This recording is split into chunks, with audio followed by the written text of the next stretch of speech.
කතා කරන්නේ කොහොමද? ආණ්ඩුකාරතුමනි එදා අපේ මුතුන් මිත්තන් අධිරාජ්‍යවාදීන්ට එරෙහිව සටන් කළා.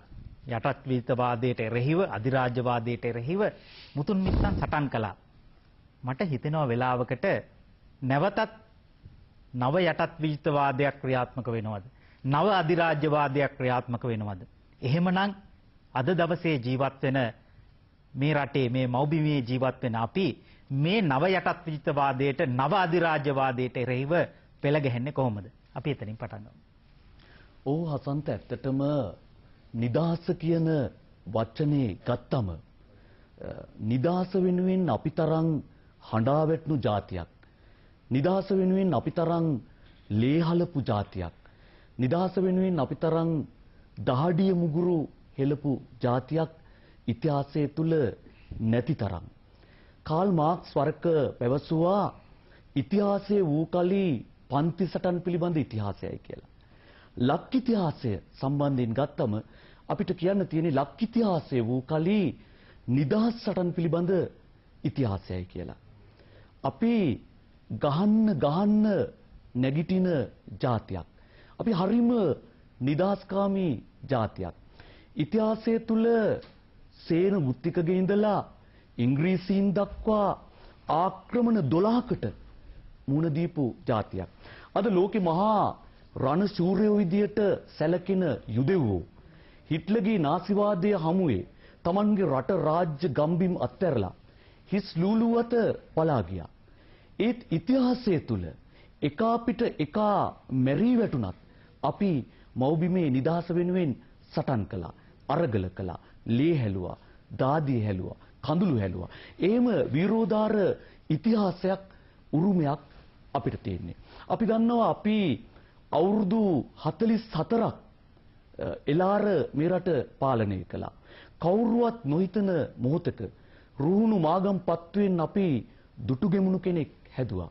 ඒ දුටුගෙමුණු 11111ක යෝධ සේනාංකයක් මෙහෙवला විජිතපුර බලකොටුව බිඳලා දෙතිස්මහා බලකොටු බිඳලා එලාර සමග ද්වන්ද සටනක් කරලා මව්බිමට නිදහස දිනාගත්තා.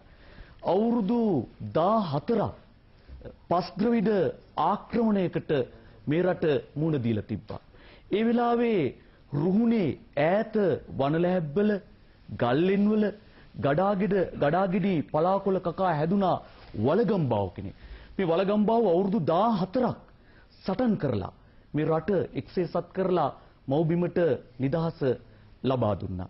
අපි ඉතිහාසය තුල කාලිංග මාග වගේ ඊ타මත්ම ම්ලේච්ඡ කුරිරු ඝාතකින්ට මුණ දුන්නා. කාලිංග මාග ලැබිලා මේ රටේ ගම්බිම් ගිනිබත් කරද්දී, වේර විහාර ගිනිබත් කරද්දී අපේ ජාතියේ මුර දේවතාවුන් වහන්සේලා, ගරුතර හාමුදුරන් වහන්සේලා අමු අමුවේ මරා දාද්දී අපේ පිරිත් පොත්, බණ පොත්, ජාතක කතා පොත් ඇත්තු ගානක් උසට ගොඩ ගහලා ගිනිබත් කරද්දී අපි කාලිංග මාගට බයයි මේ රට අත්හැරලා ගියේ නෑ. අපි කාලිංග මාගට ඉතිහාසය තුල මුණ දුන්නා. අසවේදු වගේ ම්ලේච්ඡ ඝාතකයෝ අසවේදුල ඇවිල්ලා අපි දන්නවා හිතලු නෙවෙයි කෝට්ටේ යුගයේ අපේ අහිංසක සිංහල අම්මලාගේ බඩවල් කපලා බඩවල් පළලා බඩේ හිටපු දරු පැටවු අරගෙන උඩ විසි කරලා බයිනිත්තු අල්ලපු අසිපත අල්ලපු යුගයක් තිබ්බා. අපි ඒ වගේ ම්ලේච්ඡ අසවේදුලාටත් අපි මුණ දුන්නා. අපි අසවේදුලාට බයයි මේ රට දාලා ගියේ නැහැ. ඒ වගේම අපි චෝල, පාණ්ඩ්‍ය, කේරළ, පෘතුගීසි, ලන්දේසි, ඉංග්‍රීසි මේ කියන සියලු ආක්‍රමණයන්ට ඉතිහාසය තුල මුණ දීලා අපි අපේ සදාදරණීය මාතෘභූමියේ නිදහස රැකගත්තා. අපි ගත්තම 1818 නිදහස් සටන ගැන යටත් විජිත ලේකම් ලියනවා හිරු නොබසින අධිරාජ්‍යයට සමස්ත ආයු කාලය තුල එල්ල වුණු දැවැන්තම ප්‍රහාරයේ එල්ල වුණේ ලෝක සිටියේ මේ පුංචි අබෑටයක් තරම් වන ලංකාවේ සිංහල මිනිස්සුන්ගෙන් කියලා. එදා හසන්ත ඌවේ වෙල්ලස්සේ හේන් කුඹුරු කොටපු ගොවිතැන්පත් කරපු අපේ මුත්තල අත්තලාට පුළුවන් වුණා කැටි උදළු පොළු මුගුරු අරගෙන සුද්දන්ගේ තුවක්කු බයිනෙත්තු කාල තුවක්කුත් එක්ක හැප්පෙන්න. අපි හිරු නොබසින අධිරාජ්‍යයට බයි මේ රට දාලා ගියේ නෑ. ඒ නිදහස් සටනේ නායකයෙක් වෙච්ච ඇල්ලි පොළව අත්අඩංගුවට අරගෙන දංගෙඩිය ළඟට ගෙනහිල්ලා සුද්ධ අහනවා මොකක්ද උඹේ අන්තිම කැමැත්ත? මොකක්ද ඇල්ලි පොළ කිව්වේ? මේ මරණය පෙනිපෙනි දංගෙඩිය අභියස ඉඳගෙන ඇල්ලි පොළ කියනවා මගේ සදාදරණීය මාතෘ භූමිය ලංකා මෑණියන්ගෙන් බේරගන්න, ලංකා මෑණියන් පරදේශකාරීන්ගෙන් බේරගන්න මම ලංකා මෑණියන්ට පොරොන්දුවක් වුණා.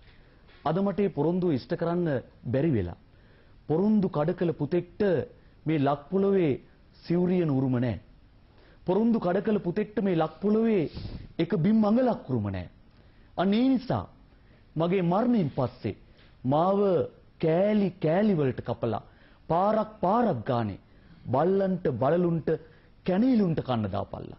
ඒකයි මගේ අන්තිම කැමැත්ත. බලන්න මරණය පෙනිපෙනී නිදහස වෙනුවෙන් එදා අපේ ඇල්ලේපොළ මුත්තණුවන් කී කතාව. දංගිඩිය මත හිස තියපු ඇල්ලේපොළගේ ගෙල වෙන් කරන්න ගහපු පළවෙනි කඩුපාරින් විශ්වාස කරන්න හසන්තේ කඩුව දෙකට කැඩෙනවා. යටත් විජිත ලේකම් මවිතේ පළ කරමින් මේ සිද්ධිය ලියනවා. එහෙම જાතියක් අපි කැප්පිටිපොළ මුත්තණුවන් මරණයට මුහුණ දීපු ආකාරය ගැන හිතුවොත් දලදා හාමුදුරුවන්ට වැඳලා ගහලයට පෙන්නනවා තමන්ගේ බෙල්ලට ගහන්න ඕන තැන මෙතෙන්ට ගහපන්. ඉතිහාසය තුල මොන රටේද මොන ජාතියේද තමන්ගේ බෙල්ලට ගහන්න ඕන තැන ගහලයට පෙන්නලා දංගෙඩිය මත බෙල්ල තියපු මිනිස්සු හමුවන්නේ. ඒ මිනිස්සු හිටියේ අපිට විතරයි. ඒ නිසා නිදහස වෙනුවෙන් අනන්ත ප්‍රමාණ දුක් කන්දරාවක් විඳපු જાතියක් අපි. මේකේ ඔබ අහපු ප්‍රශ්නෙට මම එනවා හසන්ත. සුද්ධෝ මේ කරුණු ඊටාම ගැඹුරින් කල්පනා කළා. මේ රටේ ජීවත් වෙන මේ මිනිස්සුන්ට මොකද්ද මේ තියෙන ජවය? මොකද්ද මේ තියෙන බලය? මොකද්ද මේ තියෙන ශක්තිය? සුද්ධෝ මේක ගැඹුරින් කල්පනා කළා. 1818 නිදහස් සටන අධිරාජ්‍යවාදීන් මර්ධනය කළපු ආකාරය හිතන්න. මාස 6ක් ඇතුළත මේ රටේ ජනගහණයෙන් 10න් එකක් අමුමුවේ මරා දාලා අපේ රටේ ඌවේ වෙල්ලස්සේ හේන් කුඹුරු ගම්බිම් ගිනිබත් කරලා ගව මහීෂාදීන් මරලා මස් කරලා අවුරුදු 10ට වැඩි 50ට අඩු පිරිමින් මරන්න කියලා ආඥා කරලා ඊ타මත්ම ම්ලේච්ඡ සංහාරයක් කරලා ලේන් යකඩින් ඒ නිදහස් සටන මර්ධනය කරන්න උත්සාහ කරනවා. මොකද වෙන්නේ හසන්ත? අවුරුදු 30ක් යනකොට නැවත වතාවක් ඒ වගේ ම්ලේච්ඡ සංහාරයක් කරපු හිරු නොබසින අධිරාජ්‍යයට එරෙහිව පුරන්නප්පු කෙනෙක් මතුවෙනවා ආයුධ අතට අරගෙන.